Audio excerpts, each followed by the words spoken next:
Hello दोस्तों, एक बार फिर स्वागत है जीके एक्सप्रेस में। आज कुछ करंट टॉपिक्स की बात करूंगा। पिछले दो वीडियो मैंने आपके लिए Haryana GK, current Haryana GK के लिए आपकी फरमाइश थी एक भाई की, मैंने वो पूरी की है। उस वीडियो को देखिए। दो वीडियो हैं, बहुत सारे क्वेश्चन हैं। और जब भी जिस भी वीडियो की आपको जरूरत हो, जिस भी टॉपिक की, आप कॉमेंट बॉक्स में रिस्पॉन्स दे दीजिए मुझे। आज बात कर करंट जीके की बात करता हूँ, ज़्यादा टाइम खराब नहीं करते भाई। फर्स्ट क्वेश्चन नजर आ रहा होगा आपको। बहुत बड़ी हस्ती गुम हो गई है, कोरोना, पता नहीं कोरोना क्या करके छोड़ेगा।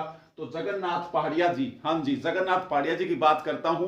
और सारे बच्चों ने याद कर भी दिया होगा अब तक तो भी, ये हरियाणा के भूतपूर्व राज्यपाल थे, इनका निधन हो चुका है। तो दोस्तों थोड़ा सा इनके बारे में जान लेते हैं। कोविड की वजह से जगन्नाथ पहाड़िया जी का जन्म याद रखोगे 1932 में हुआ था। भुसावर, भुसावर नामक स्थान, भरतपुर, भरतपुर राजस्थान के भुसावर के भरतपुर में 1932 में इनका जन्म हुआ था। लेकिन यहाँ एक क्वेश्चन मैं आपको बताना चाहूंगा, कॉपी पेन लेके बैठे हैं अगर आपको मेरे साथ कुछ सीखना है तो।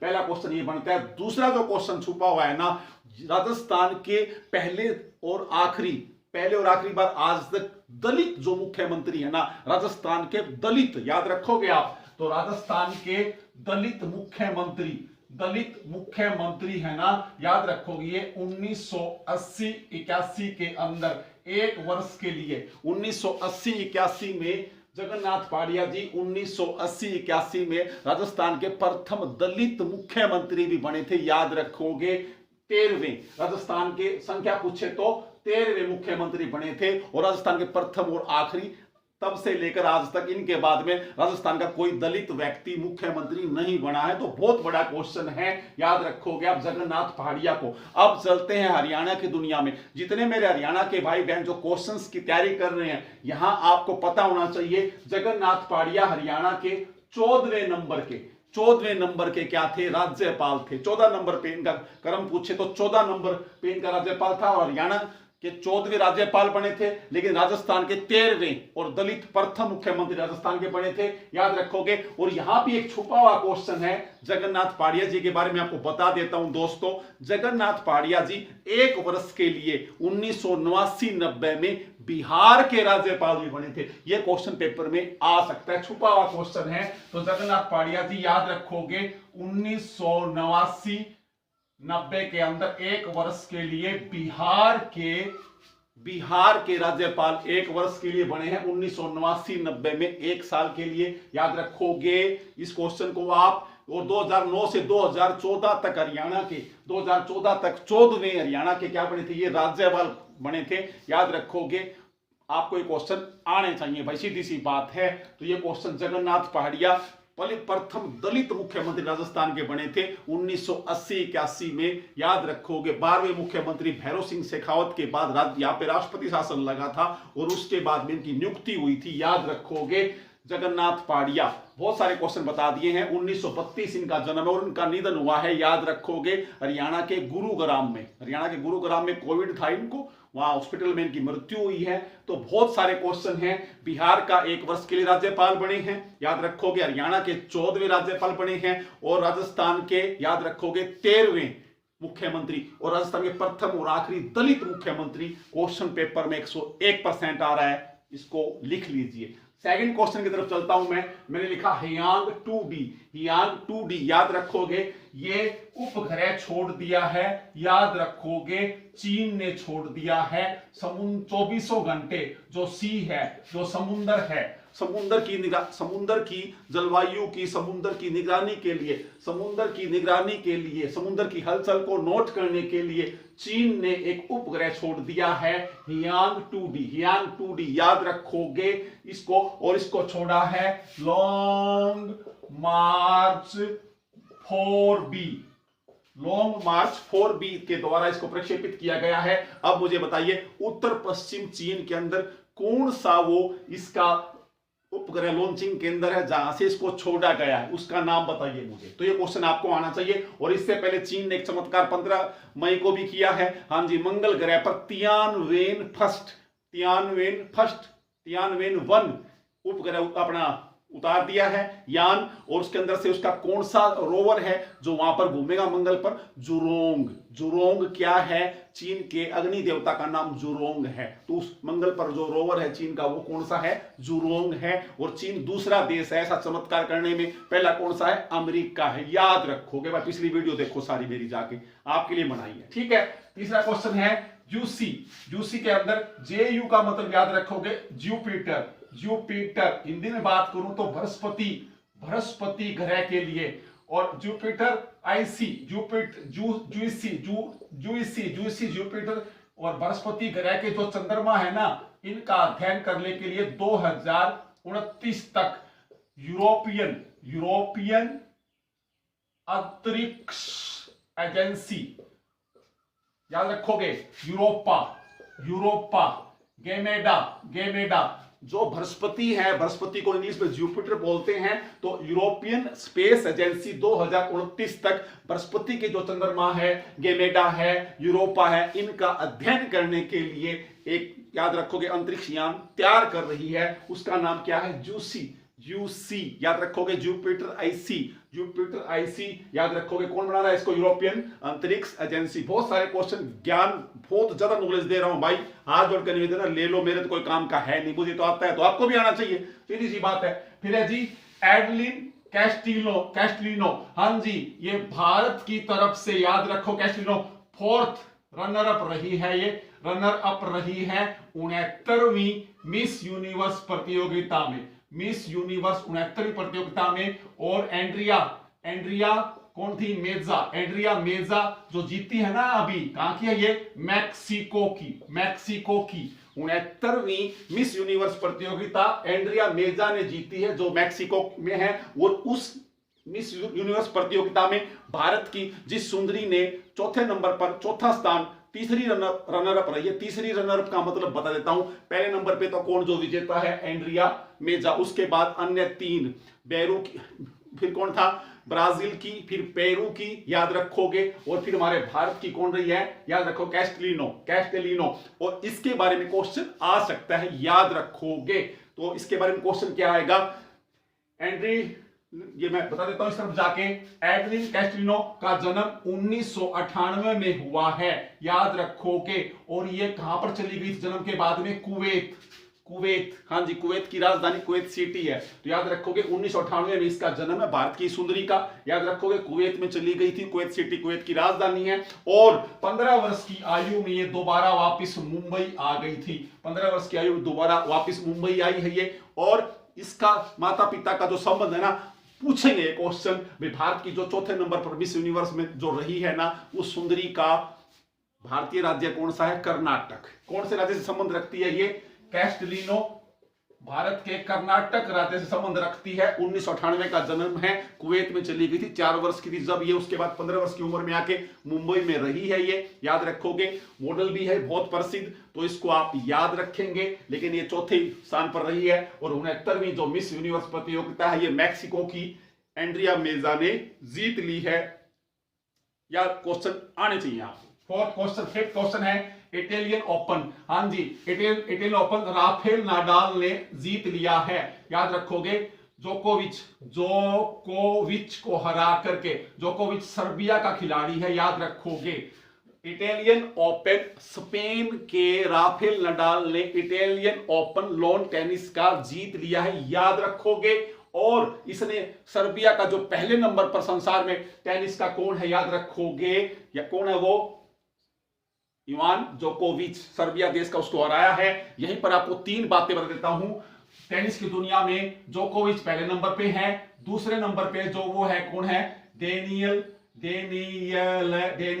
मेदवेदेव, ये रूस के हैं। और तीसरे नंबर पे है नडाल, याद रखोगे, ये स्पेन के हैं। अगर आपसे पूछ ले कोई टेनिस की दुनिया के अंदर 3 वर्ल्ड रैंकिंग, पहले नंबर पे कौन बताया मैंने? सर्बिया का कौन है? इवान जोकोविच। दूसरे नंबर पे कौन है? डेनियल मेदवेदेव, रूस का, रशिया का है। तीसरे नंबर पे नाडाल है। तो याद रखोगे इस क्वेश्चन को। तो इटालियन ओपन जीत लिया है पुरुष वर्ग में राफेल नाडाल ने जोकोविच को हराकर। और इसी इटालियन ओपन में महिला वर्ग में पोलैंड की लड़की जीती है जी, ईगा स्वीएटेक, ईगा स्वीएटेक पोलैंड की है ये, पोलैंड की लड़की है। महिला वर्ग में ईगा जीतती है, महिला वर्ग में पोलैंड की। तो इस ये क्वेश्चन आपको आने चाहिए। 6th नंबर क्वेश्चन जो है उसमें लिखा मैंने स्यूलेथ कैथ। हाँ जी, ये एक मछली की प्रजाति है और ये मछली की प्रजाति आप याद रखेंगे, ये डायनोसोर से भी क्या है, पुरानी है। और ये हिंद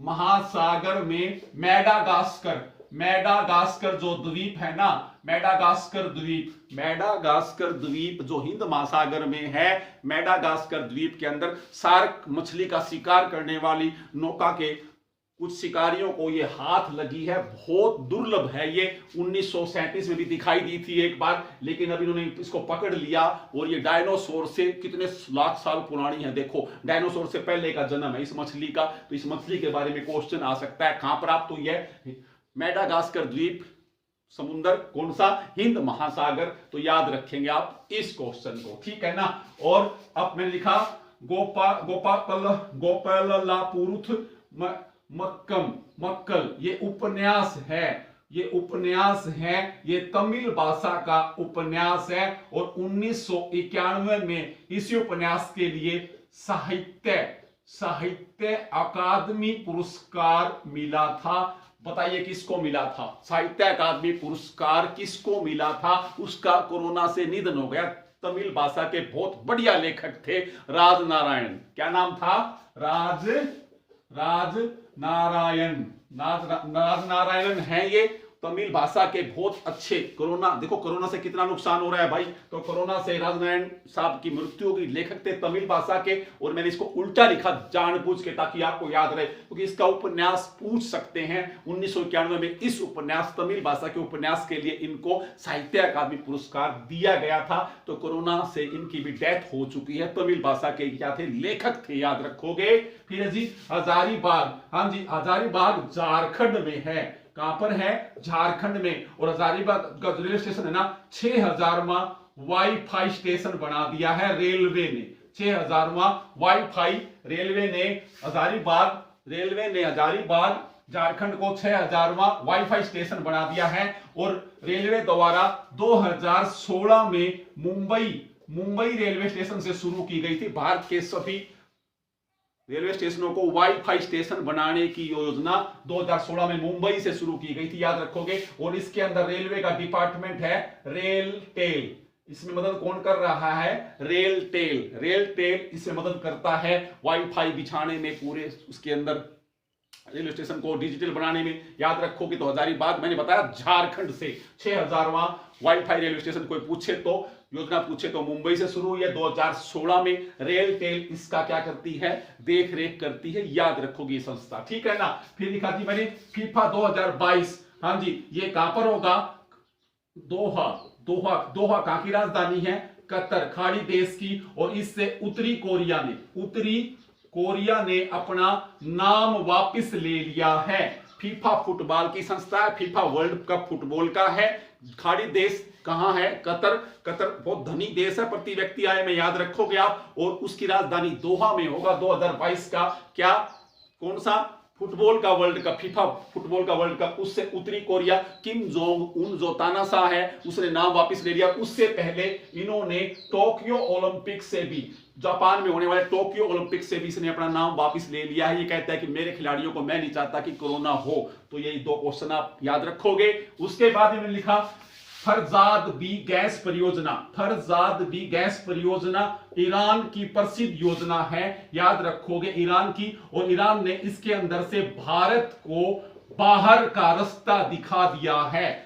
फराद बी गैस परियोजना ईरान देश की है, याद रखोगे। और ईरान ने, याद रखोगे, भारत देश को इस परियोजना से, गैस परियोजना से दूर कर दिया है, याद रखोगे आप। तो ईरान का कौन है राष्ट्रपति, हसन रूहानी है क्या ईरान का राष्ट्रपति? बताइए मैंने गलत बताया या सही, कमेंट बॉक्स में आंसर दीजिए मुझे।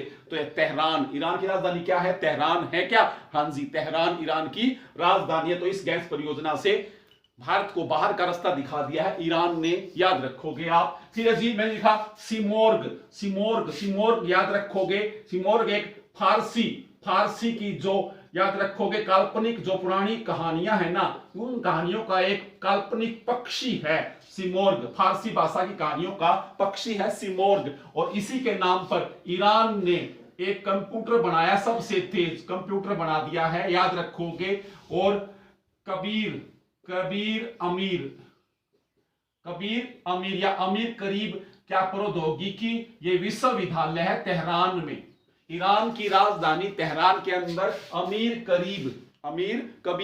कबीर जी के बारे में सुना होगा आपने, काल करे सो आज करे सो अब वही वाला 15वीं शताब्दी के महान कवि थे कबीरदास, याद रखोगे। सिकंदर लोदी के समकालीन थे कबीरदास, याद रखिए आप, है ना। बीजक शब्द, साखी रमैनी, सुदखड़ी भाषा, कबीर, मदहर, बहुत सारी चीजें हैं भाई कबीर के बारे में। तो अमीर कबीर प्रौद्योगिकी विश्वविद्यालय तेहरान में है, ईरान की राजधानी में। तो वहां उन्होंने क्या बना दिया, याद रखोगे, क्या बनाया, सबसे तेज कंप्यूटर अपना बनाया है इन्होंने, ईरान ने अपना। और उसका एक पक्षी के नाम पर कंप्यूटर का नाम रख दिया है, याद रखोगे, सीमोर्ग। अच्छा जी, फिर बात करते हैं स्ट्रीट फॉर लाइफ। ये 17 से लेके याद रखोगे 23 मई तक, याद रखोगे, यूएनओ ने, संयुक्त राष्ट्र संघ ने वैश्विक सड़क सप्ताह, संयुक्त राष्ट्र वैश्विक विश्व के अंदर, पूरे विश्व के अंदर सड़क सुरक्षा सप्ताह, रोड सेफ्टी वीक मनाया जा रहा है संयुक्त राष्ट्र संघ के द्वारा। और उसका विषय क्या है, स्ट्रीट फॉर लाइफ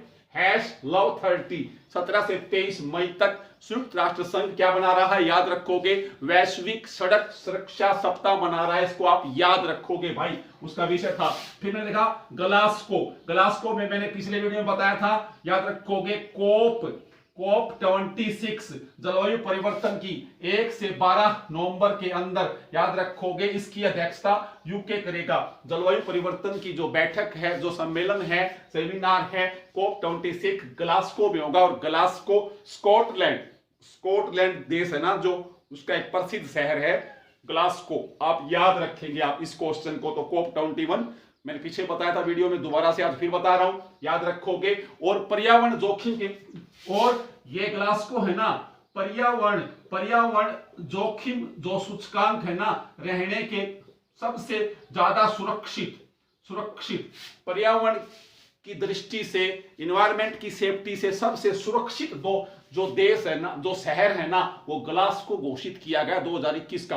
पर्यावरण जोखिम सूचकांक में सबसे रहने योग्य, सुरक्षित, सबसे सेफ्टी वाला सिटी कौन सा शहर घोषित किया गया है, ग्लासगो। 2 क्वेश्चन दे दिए यहां से मैंने, ठीक है जी। फिर लिखा थी मैंने कोबे ब्रायंट, हाँ जी, कोबे ब्रायंट बास्केटबॉल के प्लेयर थे। कोबे ब्रायंट बास्केटबॉल के प्लेयर थे। पिछले दिनों हेलीकॉप्टर में की दुर्घटना में इनकी शायद मृत्यु हुई थी। दुखद हादसा था, बहुत नेम एंड फेम था अमेरिका में इनका। तो इनको कोबे ब्रायंट बास्केटबॉल के क्या थे, याद रखोगे, प्लेयर थे। और इनको Naismith memorial hall of the fame, Naismith memorial hall of the fame, basketball का हॉल ऑफ द फेम सूची में शामिल किया गया है। बास्केटबॉल के महान प्लेयर थे, हेलीकॉप्टर दुर्घटना में इनकी मृत्यु हो गई थी। कोबे ब्रायंट, याद रखोगे। और मैंने लिखा नाइस्मिथ, ये नाइस्मिथ जिनके नाम से ये हॉल ऑफ द फेम सूची बनाई जाती है, ये नाइस्मिथ बास्केटबॉल के जन्मदाता, आविष्कारक माने जाते हैं इस खेल के। नाइस्मिथ बास्केटबॉल के जन्मदाता माने जाते हैं, तो याद रखोगे। फिर लिखा थी मैंने रिचर्ड ब्लैक, इसके अंदर क्या है, ब्रिटिश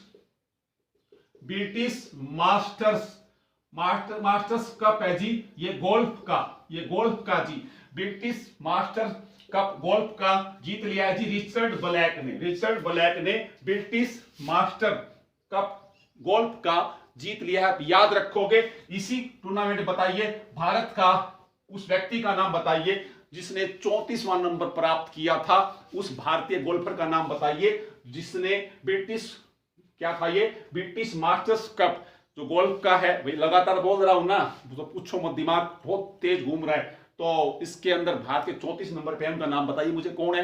विजेता आपके सामने है, वो मैंने लिख दिया है।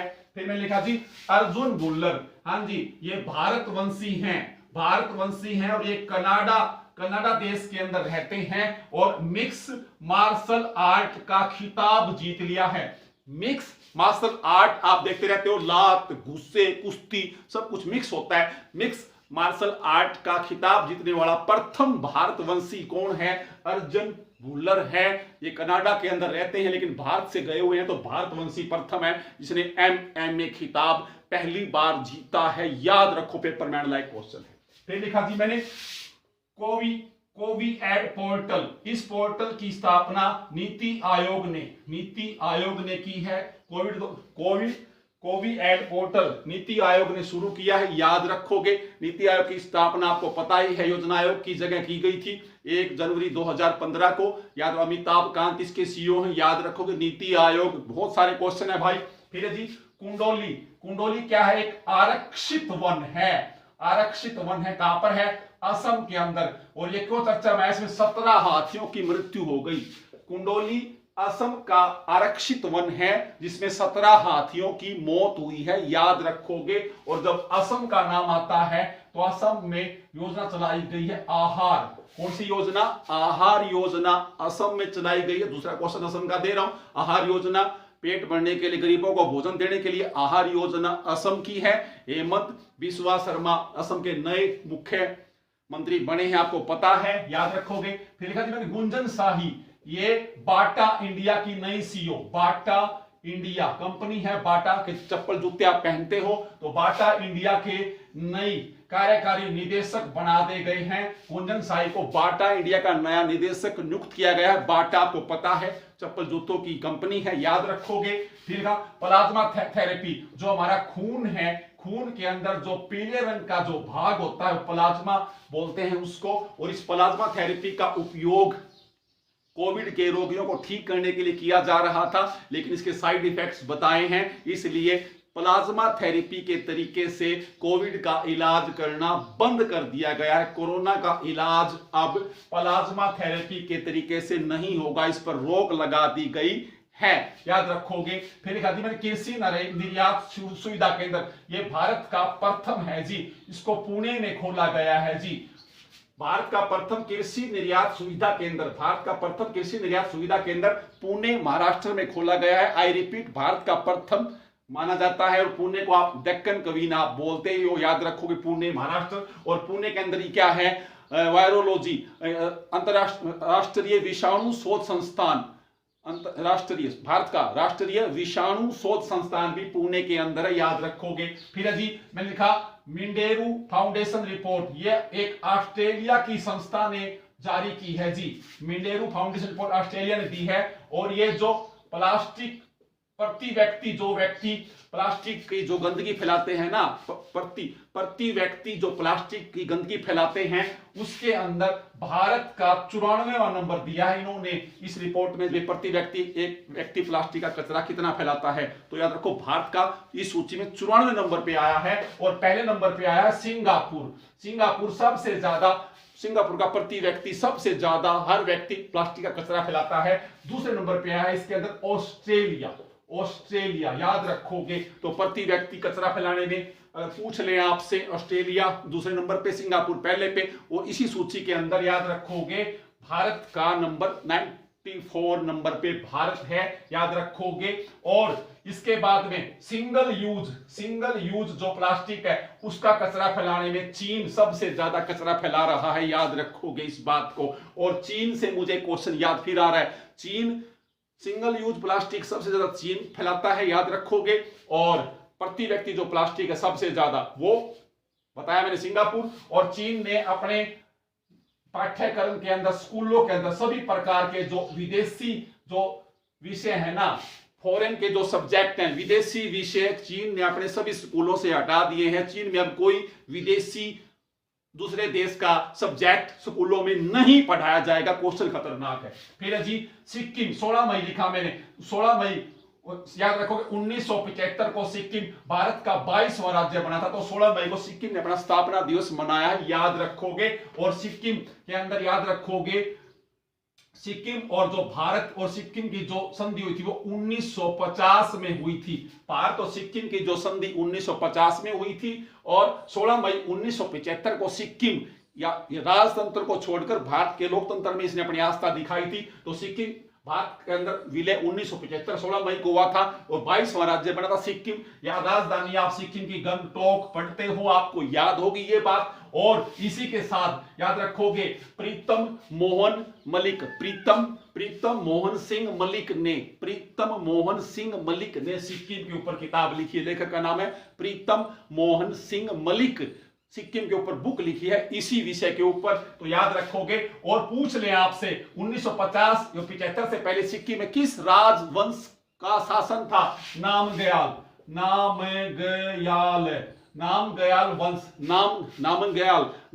वंश का सिक्किम पर शासन था। बहुत सारे क्वेश्चन दे रहा हूं भाई। लिखा जी मैंने MS नरसिम्हन, ये भारत के गणितज्ञ थे, कोरोना से इनका निधन हो गया। नरसिम्हन साहब मैथमेटिक्स के बहुत बड़े विद्वान थे, इनका निधन हो गया। PC जॉर्ज, ये तमिल फिल्मों के हीरो थे, तमिल फिल्मों के अभिनेता PC जॉर्ज का निधन हो गया है। KK अग्रवाल, ये हृदय फाउंडेशन के संस्थापक थे, याद रखोगे। हृदय फाउंडेशन के KK अग्रवाल साहब का भी कोरोना से निधन हो गया है, याद रखोगे। कार्डियोलॉजिस्ट थे ये, कार्डियोलॉजी हृदय का अध्ययन होता है, याद रखोगे। तो ये तीनों व्यक्ति कोरोना से मरे हैं, क्वेश्चन पेपर में आ सकता है। फिर मैंने शिव सुंदर दास, हाँ जी, ये बल्लेबाज हैं जी, और इनको बल्लेबाजी का कोच महिला, भारत की महिला क्रिकेट टीम है जो इंग्लैंड के दौरे पर जाएगी। भारत की महिला क्रिकेट टीम जो इंग्लैंड के दौरे पर जाएगी, उसका बल्लेबाजी का कोच नियुक्त किया गया है शिव सुंदर दास को, बल्लेबाजी कोच राष्ट्रीय महिला क्रिकेट टीम का, याद रखोगे। और फुल टाइम जो कोच बने हैं महिला क्रिकेट टीम की, वो कौन है? रोमेश पवार जी, आपको मैंने बताया था, बहुत सारा पिछला वीडियो देखना आप। फिर लिखा जी मैंने कॉमन क्रेन, याद रखोगे, एक 4 फुट लंबा और 7 फुट चौड़े पंखों वाला क्रेन एक सारस जाति का पक्षी है जो 300 साल के बाद दोबारा से आयरलैंड की धरती पर जिसने घोंसला बनाया है। आयरलैंड की राजधानी आपको पता है ना, डबलिंग आयरलैंड की राजधानी। तो आयरलैंड के अंदर याद रखोगे 300 साल के बाद दोबारा 2020 में आयरलैंड का पवित्र पक्षी, पुरानी कथाओं में मानते हैं, पालतू पक्षी मानते हैं इसको। तो आयरलैंड देश के अंदर कॉमन क्रेन नाम का पक्षी 300 साल के बाद दोबारा से 2020 में अब नजर आया, उसने वहां पे घोंसले बनाए हैं, याद रखोगे इस क्वेश्चन को आप। फिर मैंने स्टार एक्सपोर्ट हाउस पुरस्कार, याद रखोगे। ये पुरस्कार याद रखोगे, इसको श्री मलानी ग्रुप को दिया गया है। ये गद्दे बनाता है, हाँ जी, ये गद्दे, बेडशीट के जो गद्दे होते हैं, जैसे आप डल्लप के गद्दे बोलते हो, बहुत सारे अच्छे गद्दे बनाता है। तो इसको उद्योग मंत्रालय ने, उद्योग और भारत के उद्योग और वाणिज्य मंत्रालय ने श्री मलानी ग्रुप को अच्छे गद्दे जिनका एक्सपोर्ट होता है, बाहर विदेशों में जाते हैं, बेड के ऊपर आप गद्दा बिछाते हो, वो बहुत अच्छा बनाता है ये ग्रुप, श्री मलानी ग्रुप। इसको स्टार एक्सपोर्ट हाउस पुरस्कार दिया गया है उद्योग और वाणिज्य मंत्रालय द्वारा। 2021 से 26 तक इनको छूट रहेगी, याद रखोगे। तेलंगाना ने आयुष्मान भारत योजना को अपना लिया है। आयुष्मान भारत योजना के तहत आप 50 करोड़ लोगों के स्वास्थ्य की जांच और मदद की जाती है भारत सरकार द्वारा। तो आयुष्मान भारत योजना के तहत 50 करोड़ जो गरीब लोग हैं उनके स्वास्थ्य की मुफ्त जांच होती है। तो आयुष्मान भारत योजना में अपनी दिलचस्पी दिखाई है, तेलंगाना राज्य ने आयुष्मान भारत योजना को अपना लिया है। हरियाणा GST प्रतिभूति प्रथम राज्य बन गया है भारत में, हाँ जी, हरियाणा भारत का प्रथम राज्य है जो क्या करेगा, कोरोना काल के दौरान कोविड की सहायता के लिए जो नीति नियम सरकार ने बनाए हैं और जो संस्थाएं निजी हैं जो हरियाणा सरकार की मदद करती हैं, जो सेठ हैं, जो दानवीर हैं, वो अगर किसी भी चीज का खरीद कर हरियाणा सरकार को ऑक्सीजन देते हैं, मास्क देते हैं, दवाई के लिए पैसा देते हैं, उन सब का GST प्रतिभूति माना जाएगा, स्वीकार कर लेगा। उन सबको GST प्रतिभूति, जो गुड सर्विस टैक्स है ना, उसकी प्रतिभूति मानी जाएगी, दी जाएगी उनको। तो हरियाणा प्रथम राज्य है GST प्रतिभूति कोविड के दौरान देने वाला दानवीरों को, याद रखोगे। फिर जी समाधान, जुपिटिस क्या है, ये ऑनलाइन समाधान मंच है, ऑनलाइन। हाँ जी, ये चंडीगढ़ में बनाया गया, भारत का प्रथम है ये जुपिटिस समाधान मंच, जुपिटिस समाधान मंच भारत का प्रथम ऑनलाइन, जो कोर्ट के आपको किसी की मध्यस्थता करनी है, किसी की सहायता करनी है, कुछ एडवाइस लेनी है, केस के बारे में पूछना है, तो ये ऑनलाइन स्टार्टअप है, भारत का प्रथम मंच है, चंडीगढ़ में शुरू किया गया है, याद रखोगे। चंडीगढ़ के अंदर भारत का प्रथम ऑनलाइन जुपिटिस समाधान मंच है। कोर्ट की जो भी बातें हैं आप ऑनलाइन शेयर कर सकते हो, पूछ सकते हो, आप एडवाइस ले सकते हो। भारत का प्रथम, आई रिपीट, चंडीगढ़ के अंदर है। खतरनाक क्वेश्चन ये। फिर जी, एक्सपेट इनसाइडर सर्वे। हाँ जी, ये अगर आप कहीं विदेश में जाकर रहते हैं और विदेश में आप रहने के लिए कैसी सुविधा है, खाने के लिए कैसी सुविधा है, आवास, फॉर एग्जाम्पल मैं हूं कहीं विदेश में जाता हूं, मुझे रहने के लिए कैसा मकान मिलता है, कैसा शहर मिलता है, कैसा खाना मिलता है, तो रहने की सुविधाओं के अनुसार एक सर्वे किया गया। रहने विदेश में काम करने के लिए जाने वाले जो लोग हैं उनके रहने के लिए सबसे बेस्ट, जो इस सर्वे के अंदर जो सूची में पहला नंबर आया है वो ताइवान देश है, ताइवान है। दूसरा मैक्सिको है। तीसरा आइवरी कोस्ट है, याद रखोगे। Costa Rica. तीसरा है कोस्टा रिका। ये 3 देश हैं। अगर यहां कोई विदेशी आता है तो उनको रहने के लिए नौकरी, खाना और व्यवस्था सबसे अच्छी मानी गई है। पहले नंबर पे है ताइवान। और जो सबसे बुरे देश हैं जहां पर विदेशी जाकर तंग होता है, कोई माइंड मत करना, भारत का नाम उसमें शामिल है, याद रखोगे। माल्टा है, भारत है, जापान है, वो बुरे देशों में आते हैं जहां पर लोग रहकर खुश नहीं होते, अपनी अपनी किस्मत।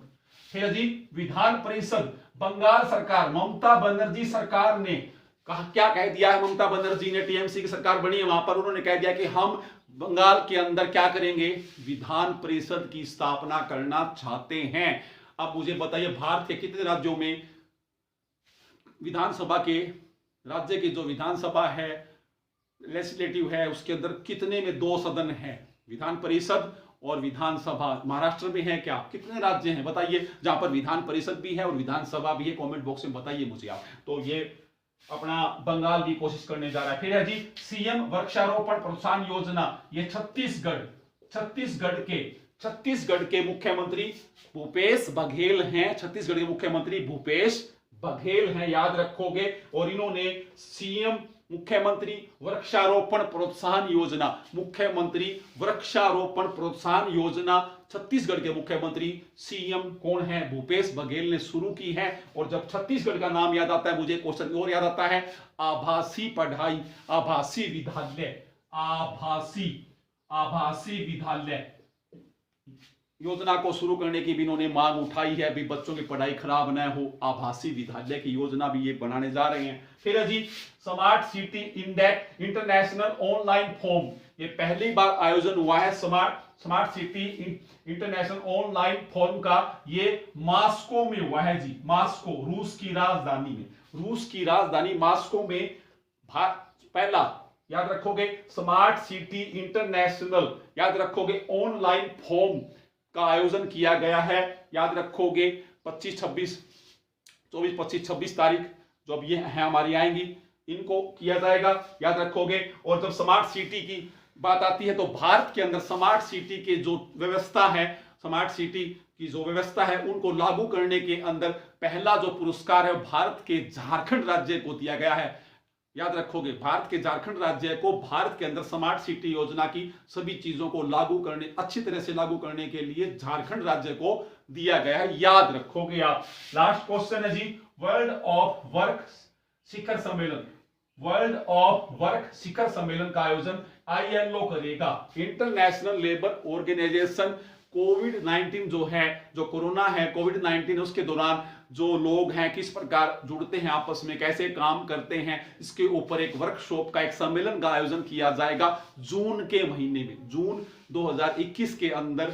ये वर्ल्ड ऑफ वर्क शिखर सम्मेलन, वर्क मैंने काम होता है, और काम का ध्यान कौन रखेगा, अंतरराष्ट्रीय मजदूर संघ रखेगा, कोई मजदूर काम करते हैं भाई। तो वर्ल्ड ऑफ वर्क शिखर सम्मेलन का आयोजन इंटरनेशनल लेबर ऑर्गेनाइजेशन करेगा जून 2021 में। तो दोस्तों ये टॉप 36 क्वेश्चन थे, जल्दी बताने की कोशिश की है, बहुत ज्यादा मैं बोलाऊंगा, लेकिन अगर आप लिखते हो तो ये मेरी थकान भी आपके ऊपर कुर्बान।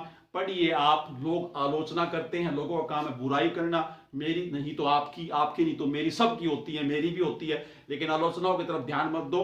नए वीडियो के साथ फिर मिलता हूं। हाँ, करंट जीके का आपसे प्रॉमिस है, आपको पीछे नहीं रहने दूंगा किसी भी एग्जाम में। तो एक क्लास के अंदर ये बहुत सारे क्वेश्चन होते हैं, अब मैं चाहता हूं कि आप क्वेश्चंस लिखें, क्वेश्चन लिखें नोटबुक के ऊपर, सारे क्वेश्चन वीडियो देखें मत, मनोरंजन न समझे आप इसको, याद रखोगे ये डू और डाई की लड़ाई है, जो करो या मरो है, अब नहीं तो कभी नहीं। और हरियाणा की मैंने बहुत सारे क्वेश्चन आपको दे दिए हैं, देता रहूंगा, और भी जिस टॉपिक पर आपको वीडियो चाहिए कमेंट बॉक्स में आप रिस्पांस दिया करो, और कमेंट बॉक्स में बता भी दिया करो मेहनत आपको अच्छी लग रही है, बुरी लग रही है, मुझे गालियां निकालो तो कोई फर्क नहीं पड़ता, लेकिन आप रिस्पांस दो ताकि मुझे पता चले ना कि मेरी ये मेहनत आप तक पहुंच रही है या नहीं पहुंच रही। मिलते हैं अगले वीडियो में, तब तक खुद को सलामत रखें। जय हिंद, जय भारत।